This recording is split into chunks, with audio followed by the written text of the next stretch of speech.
अदुगुम्बा secrecy policy मखैदो खांगद्रगा leaders बु खत blame तौबा हाबिसि खर नुंगाइत्रे अइना खल्ले मोइगी तरा मरी मनुंगदा अखोइगी सु तरुक मांगख्रेदना तरा मरी मनुंगदुदा निपान दु थादोक पिरसी मोइगी तरुक तुसु स्टिल अखोइ खस्टडीदा थमखिसि चप चाब अखोइ मी कमाइ लैरिबनो खंगद्रि फाउबा मोइगी सु तरुक तु फाजिल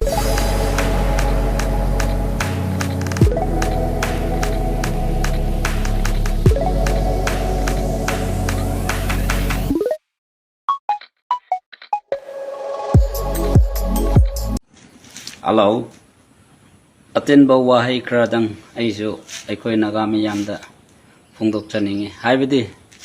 हजि अखोइगी लीडर्स नागागी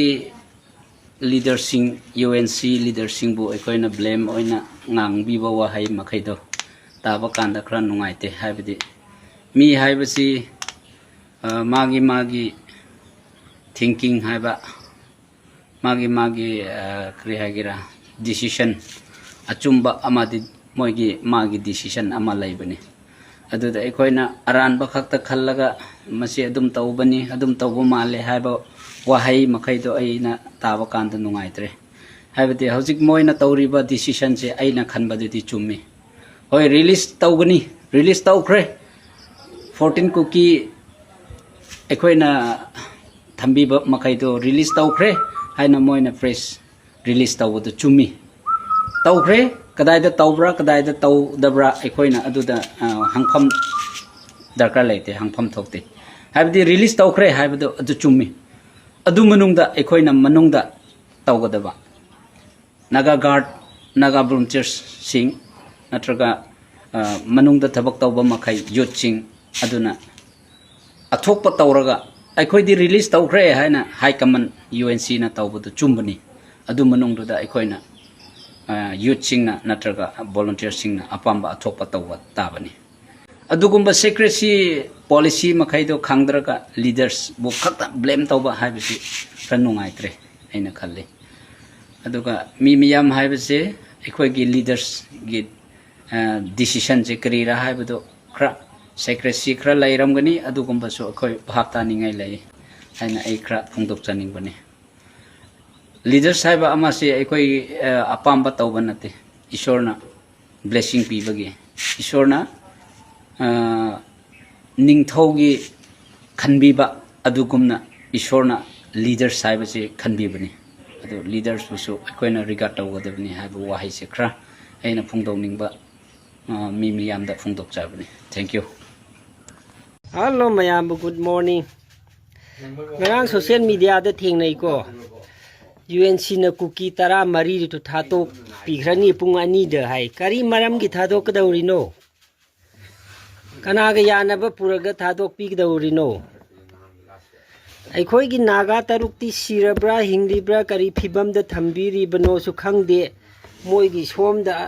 तरा मरी थादोक पिरनी हाइबदी on the part of UNC याम असोइबा डिसीजन ओइगनी को कोई अखोइना मिनुसी हाइदना कुकी तरा मरी थादोक पिरसे शांति लाकद्रा शांति लाकनी हाइदि आई फाउ सपोर्ट तौगेने थादोकपदा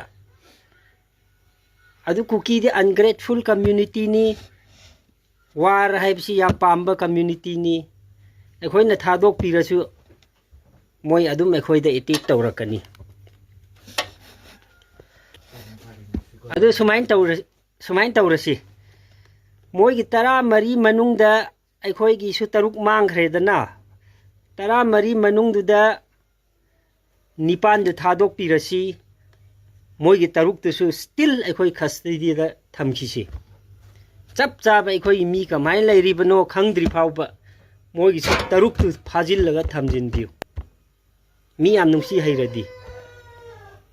मसी अखोइ प्रॉब्लम ने सेंट्रल गी लीडर सिंगी वा ताबा यादे पॉलिटिक्स सिना सानबा याती को मयाम की सेवा तौगेरदे अखोइ की प्रॉब्लम नि नागा पब्लिक की वा तागदबनी मयांग की आलोमदगी दाल रोटी चाबा लीडर सिंगी वा ताबा यादे अखोइ नागा की पब्लिक की वा तागदबनी यारिमखै थादोक पिगनु मोई लाले लाल दे खंग्र मतुंग दा अखोई थादोक पे यारे आएगा थादोक रसु थादोक सी होजिक फाउदी थादोक पिगनु थादोक पिरदी अखोई की अरानबा ओइगनी अखोई नागा सिंगी मयाम बुथा कचरी।